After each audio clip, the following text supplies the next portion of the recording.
이 예배 시간에 나오기까지 우리 성도님들은 여러분의 결단의 순간들이 아마 있었을 것 같아요. 어떤 사람들은 지난주에 열심히 일했던 관계로 몸이 피곤하니까 직장에 안 가는 지금 이 시간에 늦은 시간까지 한번 푹 잤으면 좋겠다 라고 생각할 수도 있는데 결단하시고 일어나시는 분들도 계셨을 테고, 또 오늘 이 시간이 아니면, 그러니까 이 시간에 나오지 않고 직장에 나갔더라면 더 큰 돈을 벌 수도 있는데 그 경제적인 가치를 포기를 하고 이 시간에 나와 계신 분들이 있을 수도 있습니다. 여러분 한번 좀 생각해 보세요. 많은 결단들이 여러분에게 큰 영향을 주는 건 아닙니다. 신앙생활을 할 때, 여러분이 사회생활을 할 때 여러 가지 결단들이 어떻게 말하면 여러분의 인생에 전혀 가치가 없을 만큼의, 그러니까 미미한 영향력을 여기 여러분에게 미쳐지기도 합니다. 그런데 때로는 어떤 결정적인 결단이 여러분의 삶의 질을 완전히 바꿔놓기도 합니다.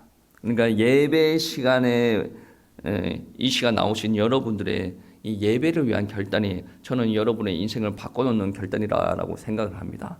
그리고 저는 믿습니다. 왜? 하나님의 말씀이 그렇게 말씀하셨거든요. 그런데 오늘 본문 말씀에 보시면 선택 한 번의 선택으로 말미암아 인생의 나락으로 빠지는 빌라도가 있어요. 여러분이 이때까지 살아오면서 여러분의 험담을 누가 한다 그러면 여러분 기분 좋겠습니까? 안 좋죠. 이게 사실 무근이라고 하더라도 기분은 안 좋아요. 그런데 오늘 여러분은 사도신경을 하면서 어떤 고백을 하였습니까? 본디오 빌라도에게 어떻게 됐다고? 못 박혀가지고 이 빌라도가 자기가 한 일은 맞거든. 근데 이제 그분이 돌아가신 지 오래 되셨는데 이렇게 몇천 년이 2000년이 지나고 나서도 이렇게 계속 이렇게 우리 말로 통해서 그분의 길을 간지럽게 하는 이런 일들이 벌어집니다. 어떻게 말하면 불쌍한 사람이에요. 왜 그러냐면 그가 처한 상황에 맞게 그가 최선을 다해서 결단을 내렸고 최선을 다해서 살았다라고 볼 수가 있는 거거든요. 여러분 한번 생각해 보세요. 어떻게 보면 총독이 권력이 대단한 것 같은데 로마 정부에서 예루살렘을 다스리라고 빌라도를 총독으로 임명을 했습니다. 그러면 이 총독은 잘 다스려야 되겠죠. 근데 이 예루살렘 이스라엘을 잘 다스리기가 그렇게 쉽지가 않습니다. 여러분 한번 생각 한번 해보세요. 이 이스라엘 백성들은 하나님을 믿는 사람들이야. 잘 믿든 못 믿든 하나님을 믿는 사람이거든요. 그러니까 명절이 되어지면 전 세계에 퍼져져 있던 유대인들이 예루살렘으로 모여요. 그리고 하나님 앞에 제사를 치릅니다.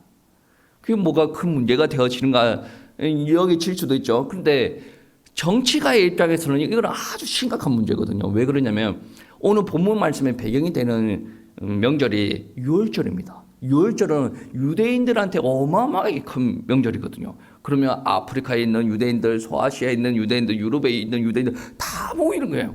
그 많은 유대인들이 그 좁은 예루살렘에 다 모이는 거예요. 그래서 사람들이 바글바글 하겠죠. 여러분 한번 생각해 보세요. 여러분이 좋은 쪽으로만 생각하지 마시고 지금 이 유대인들은 어디에 속국으로 되어져 있습니까? 로마의 속국이에요. 로마가 자기 나라를 다스리고 있단 말이에요. 그런데 전 세계에 퍼져져 있던 유대인들이 예루살렘 한 곳에 모였어요. 여러분 가정을 한번 해보십시다. 그 유대인들 가슴팍에 자그마한 칼을 한 개씩 다 꽂고 왔다고 가정을 한번 해보세요. 그래서 유대인 지도자들 한 명이 신호를 하면 이 칼을 다 머리 위에 들어야 된다라고 사인을 미리 약속을 했다라고 상상을 한번 해보세요. 그러면 로마 정부 총독의 입장에서는 어떻습니까? 자기네들 로마 군대가 있다라고 하더라도 그거는 살벌한 거예요. 그러니까 명절에 유대인들이 예루살렘에 모인다? 아주 예민한 거죠. 아니 그러면 편안하게 이렇게 생각할 수도 있지 않습니까? 아니 그러면 모이지 않게 하면 되지 않겠습니까? 아주 간단한 말처럼 보이지만 여러분, 그 사람들이 모이는 이유가 무엇입니까? 하나님 앞에 예배드리기 위해서 모입니다. 그런데 모이지 말라고 합니다. 그러면 그 사람들이 칼을 들고 오라라는 말을 하지 않더라도 그 안에 원성이 가득한 거예요. 그거는 이제 그들의 심령에 있는 폭탄이 언제 터질지 모른다라는 말씀입니다. 그러니까 오지 말라라고도 못하고 오라라고도 못하는 상황이에요. 근데 일단은 그들의 마음을 고려하여서 오라라고 하는데 다 모입니다. 예루살렘에서. 다 모이고 나서 이들이 사고 안 치게 총독은 늘 조심하고 있었다라는 말씀이에요. 이렇게 예민한 시기에 유대인들이 예루살렘에서 예수님을 처벌하여 달라라고 끌고 오는 거예요.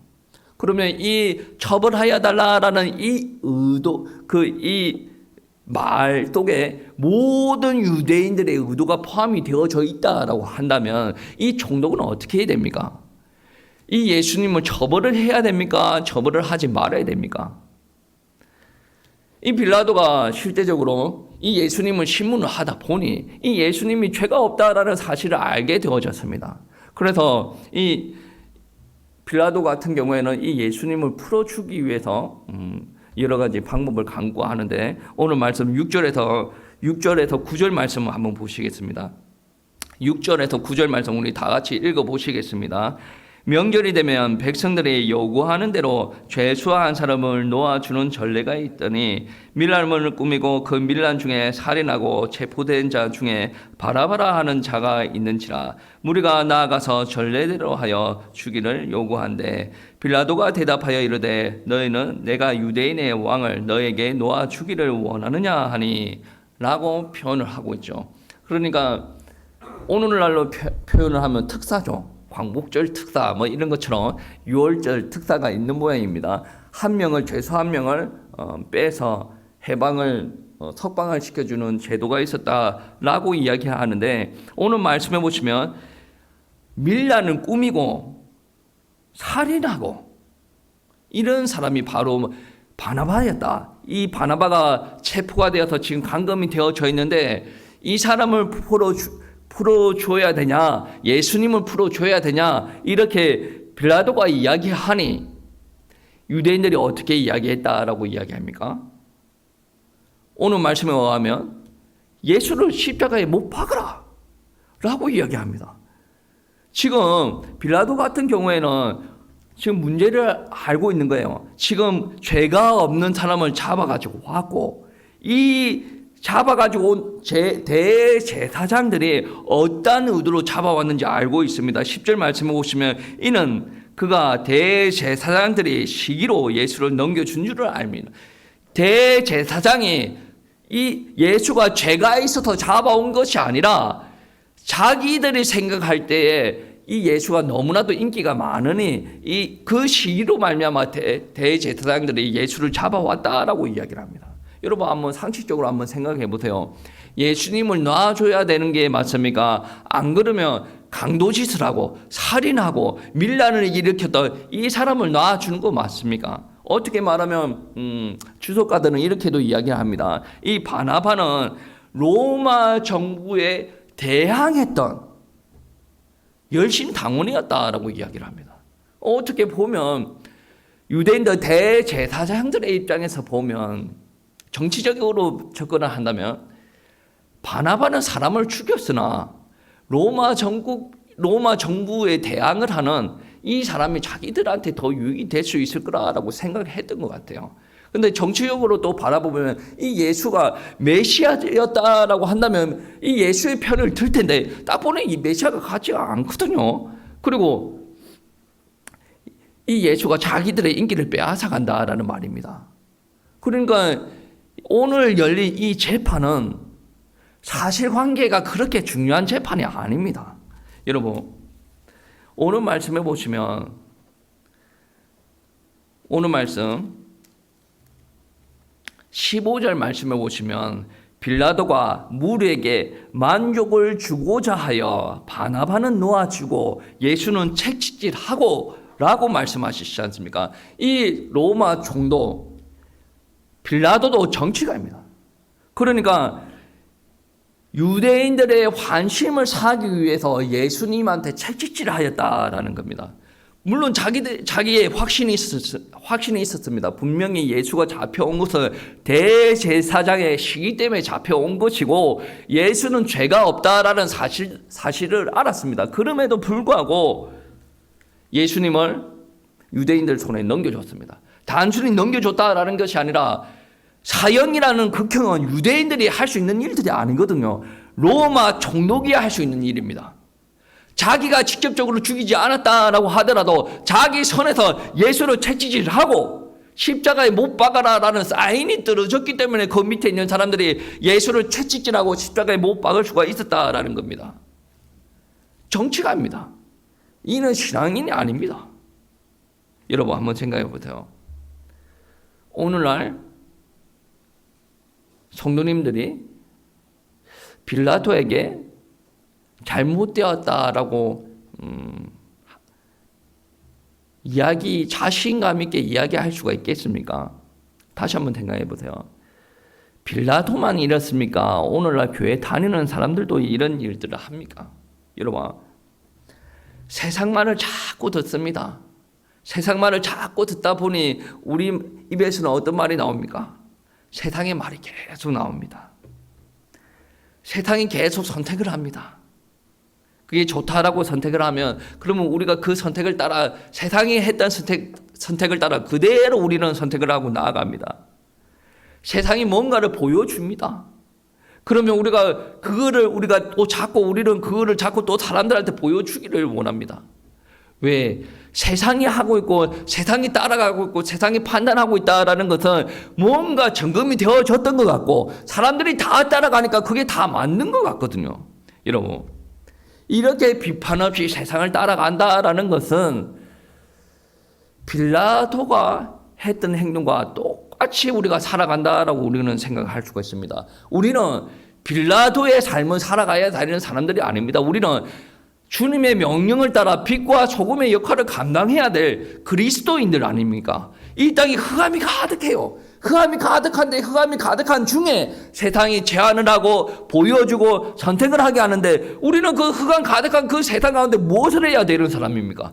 빛을 전해야 되는 사람인데 여전히 우리들 안에 비평적인 성찰이 없어요. 생각이 없다.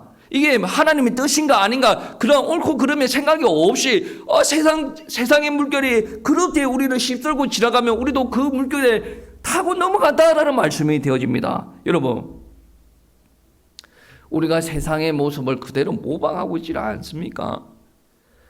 어두운 세상 가운데 빛을 전하기는커녕 오히려 우리들이 일방적으로 세상의 영향을 받고 있습니다. 여러분, 세상에 물들어가고 있지 않습니까? 세상에 때 묻어가고 있지 않습니까? 세상은 이렇습니다. 그렇습니다. 세상에서 살아가는 사람들은 다 그렇게 합니다.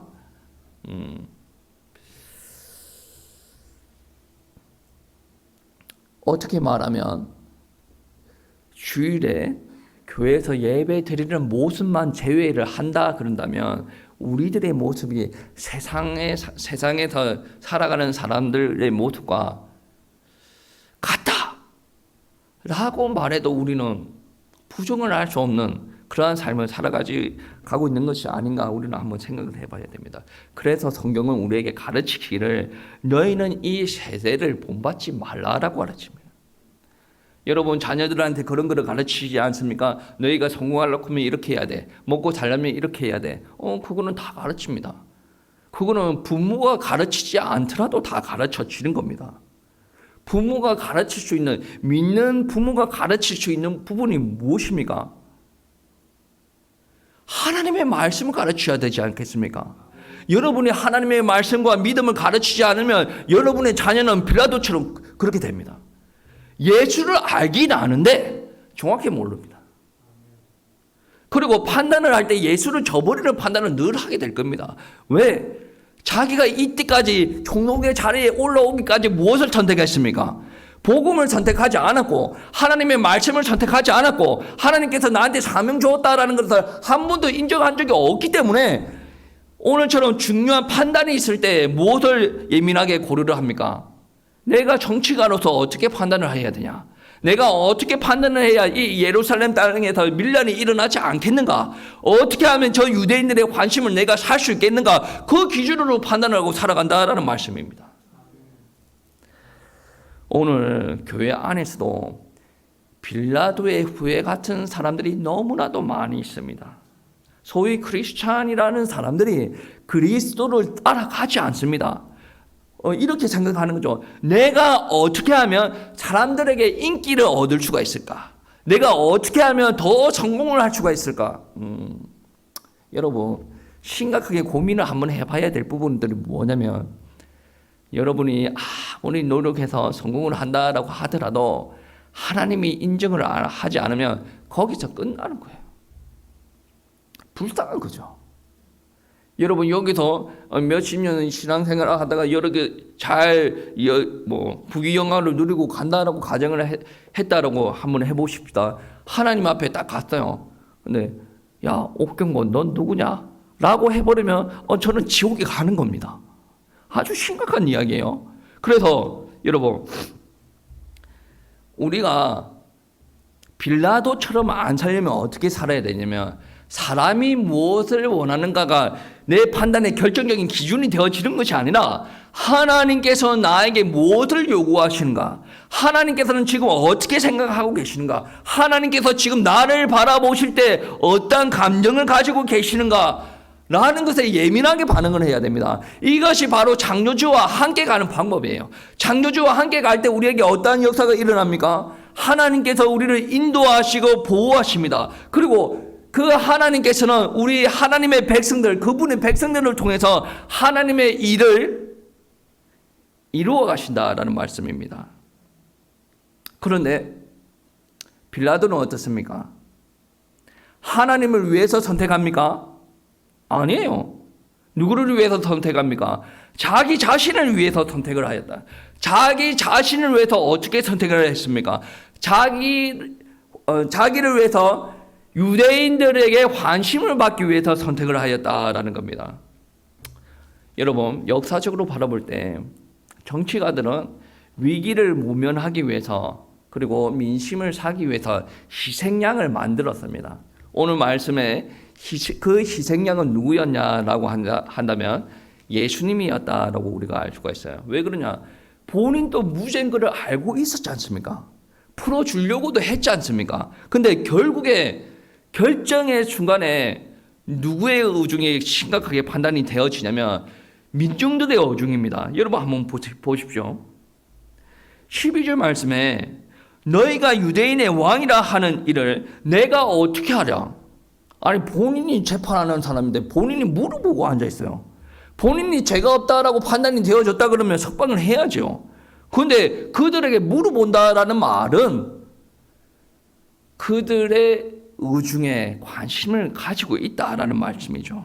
그러니까 13절에 그들이 소리질러 그를 십자가에 못 박으소서라고 이야기하니 빌라도가 이렇게 이야기합니다. 14절 말씀에 어찌미냐 그가 무슨 악한 일을 하였느냐라고 이야기하니 계속 그들이 하는 말이 십자가에 못 박으소서라고 이야기합니다. 그러면 정상적인 사람들은 알아야죠. 내가 한 단체를 이끌어가는 리더라고 한다면 기준이 있어야 되지 않습니까? 근데 이 사람은 기준이 없는 거예요. 유일한 기준, 관심은 없는 거다. 그래서 15절 말씀에 빌라도가 무리에게 만족을 주고자 하여 바나바는 놓아주었다라고 이야기합니다. 여러분, 재판을 할 때 대화를 많이 해봐야 됩니다. 피고 측의 이야기도 들어보고 원고 측의 이야기도 형사재판에는 피고인이죠. 피고인의 이야기도 들어보고 원고인의 이야기도 들어봐야 됩니다. 왜 그러냐면 다양한 정보를 들어봐야 사실관계가 파악이 되지 않습니까? 사실관계가 파악이 되어져야 형벌을 제대로 내릴 수가 있지 않겠습니까? 그런데 오늘 이제 재판을 주최하는 총독이라는 사람은 사실관계에 크게 관심이 없어요.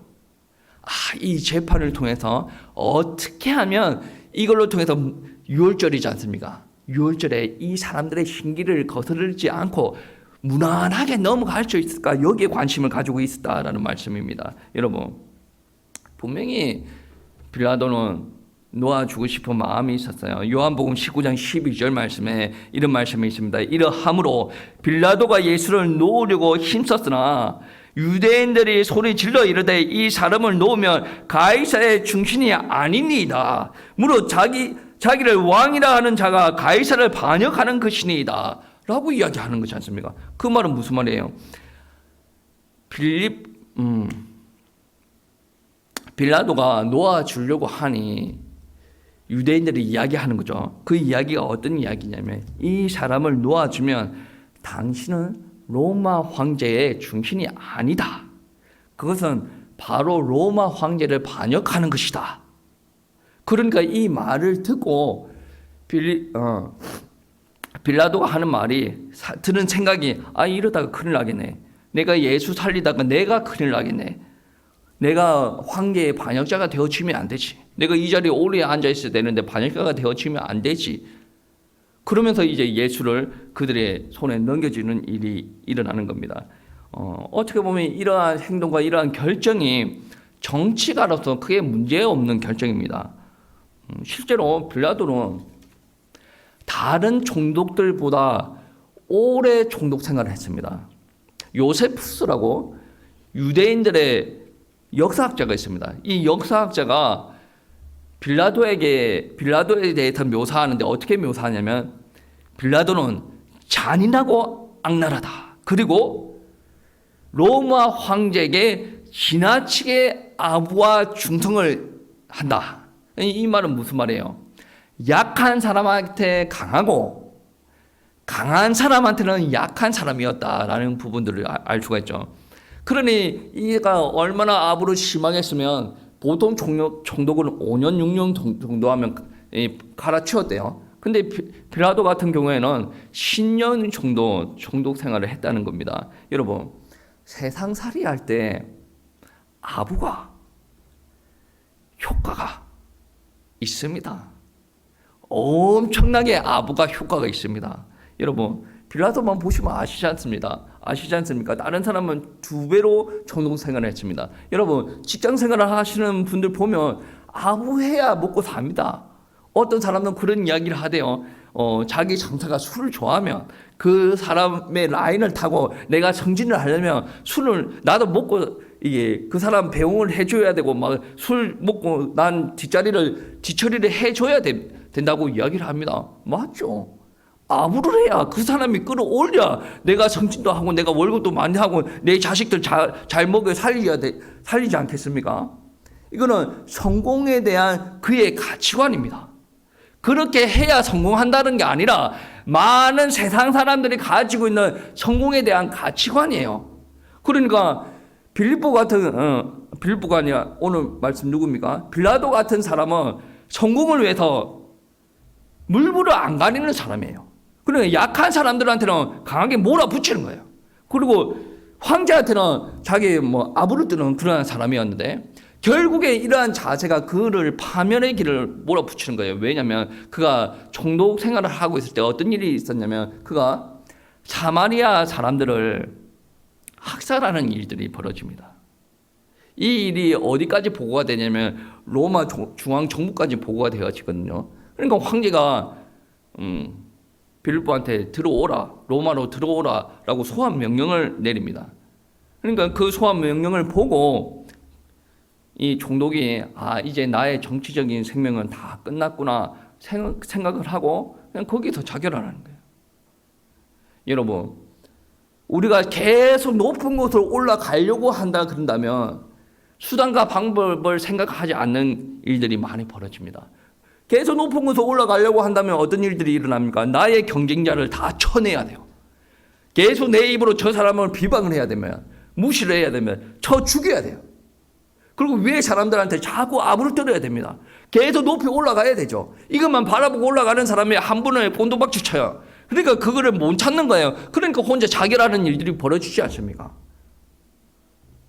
저는 주변에 그러한 목사님들 종종 봤어요. 얼마 전에 그러한 이야기도 들었어요. 어떤 분이 그런 일들이 일어나는가 나는 도대체 저 개인적으로 의문이 드는데 외국에서 유학 생활을 하다가 박사 논문을 이제 마지막까지 논문까지 왔대요. 논문을 다 쓰고 심사 받기 전에 집에 한번 이게 한국에 한번 들렀다가 가려고 이제 한국으로 한번 들어왔대요. 근데 그 논문 다 쓴 거를 노트북이나 외장 하드에 넣었던가 봐요. 근데 항공 비행기 탈 때 보안 검색대를 통과하지 않습니까? 그런 일들이 거의 일어나지 않는데 보안 검색대를 통과하면서 박사 논문이 날아가 버렸대요. 근데 보통 그런 일들이 일어나지 않거든요. 그런 일이 일어났다라고 하더라도 많은 사람들은 그런 불상사가 일어나는 걸 알기 때문에 다 메일로 여러 가지로 다 넣어 놓습니다. 그래야 자기 논문 심사에 크게 지장이 일어나지 않거든요. 근데 그분 같은 경우에는 그런 일들을 준비하지 않고 자기 노트북 안에만 그게 저장이 되어 있었던 것 같아요. 근데 한순간에 그게 다 날아가 버렸어요. 그분 어떻게 했는 줄 아십니까? 자살했대요. 목사님인데. 근데 제가 곰곰이 생각해 보면 여러분은 그게 목사야라고 생각할 수도 있지만 그거를 생각을 조금 듣다 보니 머릿속으로 이해가 갈 것 같아. 정말 아무것도 아니거든. 정말 아무것도 아니거든. 그 박사 논문이 통과가 안 되었지만 정말 아무것도 아니거든요. 근데 정말 아무것도 아니긴 한데 우리는 하나님의 자녀 아니겠습니까? 하나님께서 그거 1년, 2년 조금 늦게 되어진다라고 하더라도 하나님께서 우리를 사용하지 않겠습니까? 우리가 박사학위가 없다라고 하더라도 하나님께서 우리를 버리겠습니까? 그건 아니거든요. 우리가 목숨을 끊기 전에 한번 좀 심각하게 고민하고 하나님과의 관계를 끈끈하게 해야 됩니다. 그러니 하나님과의 관계가 깊은 사람들은 자살을 생각하지 않습니다. 물론 하나님께서 너 죽어 하면 죽겠지만 그러는 일이 없겠죠. 여러분,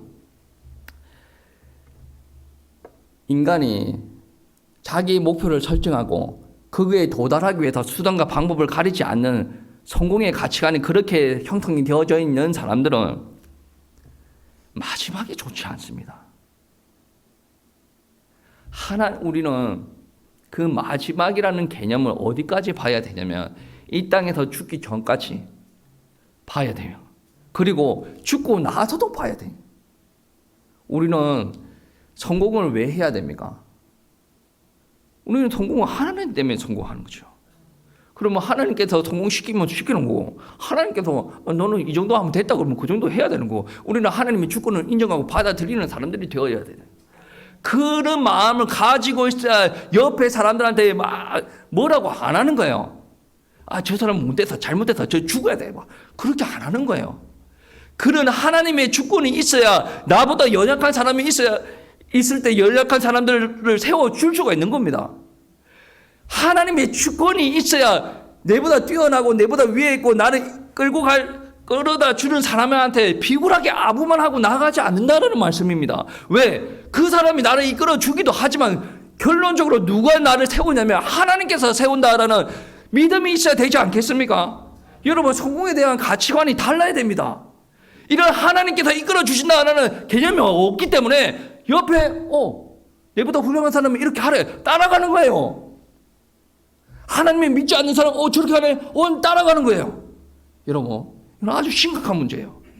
그러니 여러분 이번 달 가정의 달 아니겠습니까? 여러분 자녀 양육할 때 똑바로 하셔야 돼요. 그렇다나 그렇게 한번 해봐라 라고 할 수도 있지만 믿음의 영역에서 용납 안 되는 거는 그가 자녀가 결정하든지 말든지 부모는 이야기하고 가르쳐야 돼요. 하나님 말씀은 그렇지 않더라.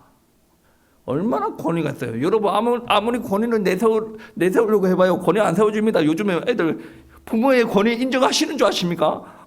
저도 가끔 이야기하면 막 이야기를 해요. 심각한 이야기도 아닙니다. 막 이야기를 합니다.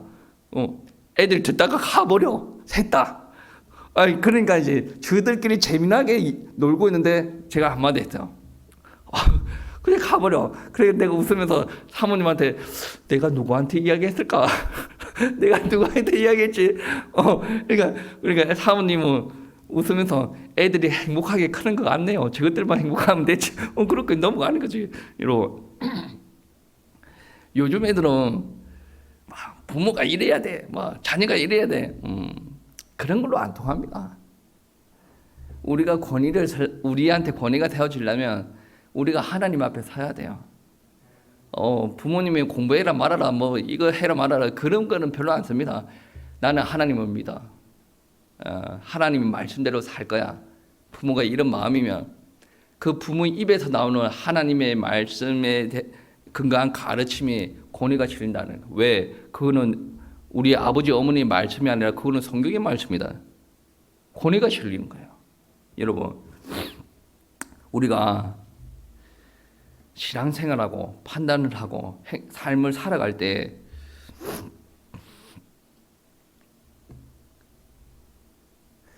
결정적인 기준이 되어져야 되는 게 있어요. 그게 무엇입니까? 하나님의 말씀이에요. 그게 분명하지 않으면 여러분은 언제든지 흔들릴 수가 있습니다. 오늘 빌라도는 무엇 때문에 예수님을 십자가에 못 박는 일을 결단을 내렸습니까? 명확한 기준이 없는 거예요. 명확한 기준이 없이 뭐가 기준이 되어집니까? 민중들의 마음과 그들의 의지가 기준이 되어졌다라는 겁니다. 왜 그랬습니까? 자기는 양심적으로 알았거든요. 예수님께서 죄가 없다라는 것을. 근데 그 양심을 실천을 할 수 있는 용기가 없었다라는 거예요. 여러분, 오늘날 그리스도인도 하나님의 말씀을 압니다. 주님께서 나를 어떻게 인도해 가실 것도 알아요. 모르는 게 아닙니다. 양심으로 내 마음으로 그 주님의 가르침, 거룩한 소리가 내 심령 안에 우러나는 것을 압니다. 그럼에도 불구하고 내가 성공을 위해서, 내가 잘 살기 위해서, 내가 지금 형편보다 조금 더 회복되기 위해서 무엇을 선택합니까? 그 주님의 거룩한 음성을 저버리는 일들이 일어난다라는 말씀입니다. 그러면 그게 빌라도의 모습과 다를 게 무엇이 있다라는 겁니까? 우리가 진정 빌라도가 아니라 하나님의 아들이고 그리스도의 제자들이라면 우리는 진리를 선택하고 진리를 살아내야 될 책임이 우리들에게 있다라는 말씀입니다. 우리가 하나님의 백성이고 하나님의 주신 길이 정말 진리의 길이고 옳은 길이라고 한다면 그 길이 피곤하고 고난의 길이고 때에 따라서는 그 길이 나한테 고통을 준다라고 하더라도 그 길대로 살아가겠습니다라는 다짐이 우리에게 있어야 됩니다. 주님, 내가 여기 있습니다. 저를 보시옵소서, 저를 사용하시옵소서 라고 담대하게 이야기하고 기도할 수 있는 사람이 되어지려면 빌라도처럼 살아야 될 것이 아니라 우리가 하나님의 백성으로서 하나님의 말씀에 귀 기울이고 그 음성에 따라 우리는 살아가야 될 줄 믿습니다. 여러분, 우리는 빌라도를 따라 살아야 될 사람들이 아닙니다. 왜냐? 빌라도는 누가 주인이었습니까? 자기 인생의 주인은 자기였어요.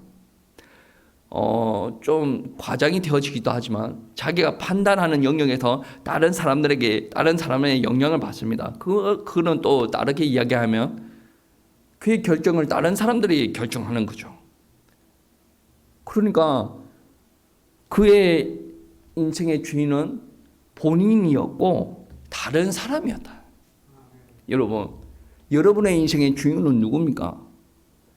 여러분입니까? 접니까? 아닙니다. 하나님이십니다. 그분이 우리를 창조하셨고 우리가 죄 가운데 있을 때 구원하셔서 재창조된 피조물로 새로운 피조물로 우리를 구원하셨다라는 겁니다. 그러니까 우리는 사람들의 평가로 말미암아 일비하는 것이 아니라 하나님의 평가에 예민하셔야 된다라는 말씀입니다. 하나님께서 옳다라고 평가하시면 나는 직진해야 돼요. 하나님께서 아니다 그러면 나는 멈춰서야 된다라는 말씀입니다. 여러분, 예수님의 모습을 한번 보십시오. 오늘 말씀해 보시면 빌라도가 놀라는 장면들이 있습니다. 왜 놀라냐면 대제사장들이 이렇게 당신의 죄를 이야기를 했습니다. 이야기해 보십시오 라고 하는 예수님께서 말하지 않습니다. 왜 말을 하지 않습니까? 그는 결론을 알고 있습니다. 아무리 좋은 변론을 하더라도 본인이 십자가 진다라는 것도 알고 있고 져야 될 것을 알고 있습니다. 이야기할 필요가 없는 거죠. 그의 기준은 무엇입니까? 하나님의 말씀이에요. 예수님은 하나님의 말씀이 그분의 이 가치관이 되어졌고 그분의 기준이 되어진 거예요. 아무리 자기 목숨이 빼앗아져 가는 그 상황 가운데 있다라고 하더라도 그는 무엇을 기준으로 두고 있었냐면 하나님의 말씀, 하나님께서 나를 십자가에 지실 것이다 라는 말씀을 알고 있기 때문에 온전히 순종하고 나아갈 수가 있는 겁니다. 그 순종으로 말미암아 어떤 일들이 벌어지죠? 하나님의 계획이, 하나님의 말씀이 십자가에서 성취가 되어지는 역사가 일어납니다. 그 말씀은 어떤 말씀입니까? 구약의 말씀입니다. 그 말씀으로 그 성취를 통해서 새 언약이 우리들에게 전달이 되어졌다라는 말씀입니다.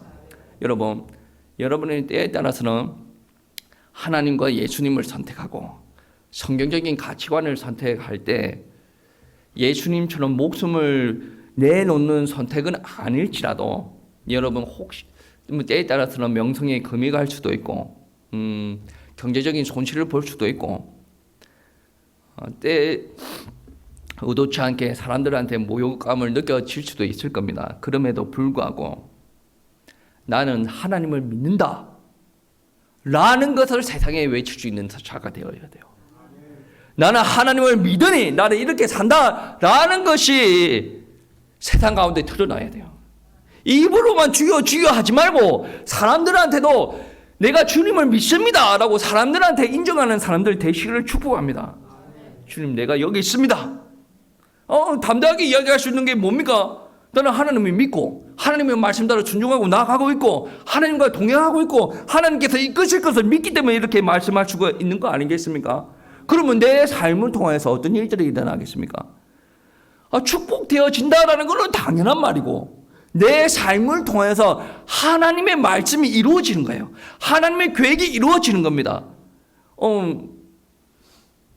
CCM 중에 이런 가사가 있죠. 주님께서 예배자 한 사람을 찾는데 그 예배자가 내가 되기를 원합니다. 많은 사람들이 그렇게 예배 드리는데 왜 그런 가사가 있겠습니까? 그 가사를 작곡한 사람들, 작사한 사람들도 알거든요. 교회에서 예배 드리는 사람들이 다 예배자가 아니다. 믿는다고 하는 사람들이 다 믿는 게 아니다. 내가 그 한 사람이 되기를 원합니다. 내가 되고 싶어서 되는 것도 아니고 하나님께서 은혜 주셔야 되는 거예요. 여러분이 그런 예배자가 되시고 그러한 신앙인들이 되시기를 축복합니다. 그리고 하나님의 영광을 위해서 귀하게 쓰임받는 우리 성도님들 되시기를 축복합니다.